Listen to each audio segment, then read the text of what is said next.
Thank you, Dave. I have to say it's really a pleasure to hang out at the Capitol every day with Dave. We get a lot accomplished and we have a good time.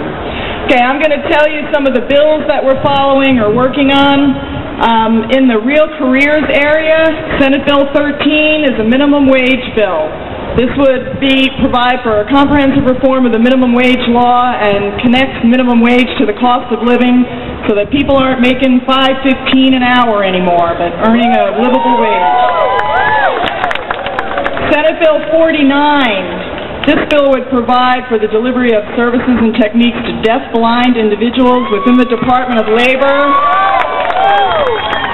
It would contract with an organization that actually knows about deaf-blind issues so they can get the services that they need for employment. In the area of real learning, two bills are moving, Senate Bill 10 and House Bill 199.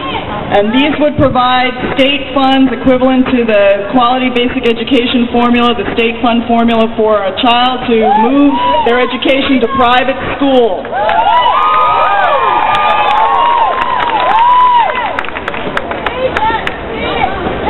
Senate Bill 168, the Deaf Child Bill of Rights, would require school systems take into account the specific communication needs of a deaf student. And this bill has just been dropped. It hasn't been read yet.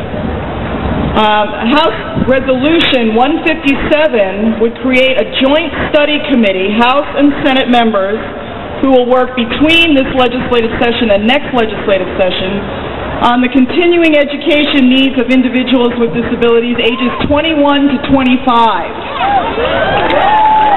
So for all of you parents who have kids transitioning out of public school and don't know what's going to happen next, this committee is going to look at that particular age group, and I think we need to give them a lot of help.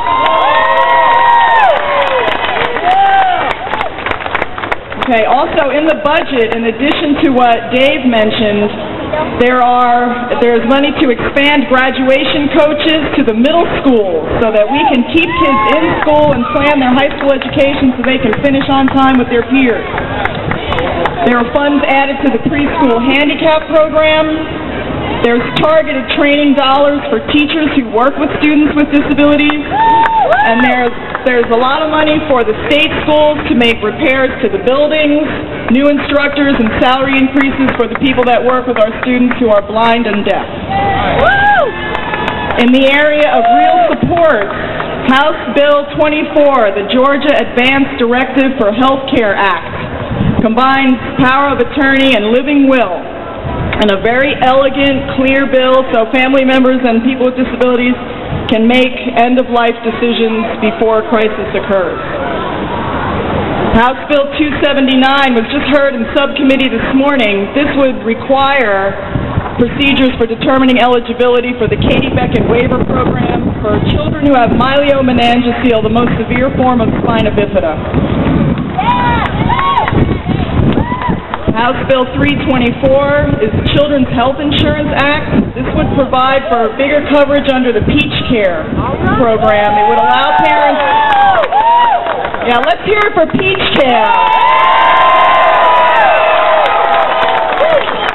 Everyone needs to keep up the pressure on Congress to help the state out cover 270,000 children who may be losing their coverage under Peach Care. The Children's Health Insurance Act would allow parents who make above the poverty limit for Peach Care to actually buy into the program so they can get medical coverage for their kids. House Bill 366 is for individuals who train, service, or guide dogs, so that when they're out in the community working with their animals, they will have the same right of access as the person who's actually disabled using a service animal. House Bill 456 is in regards to the care management organizations, and one aspect of this bill would carve Babies Can't Wait out of the care management organization.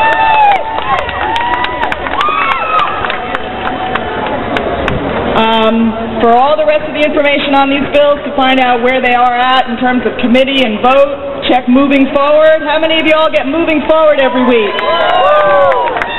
It's also on our website, and we have legislative tracking on the website, or you can just call me and I'll tell you what's going on. Thank you so much for your support.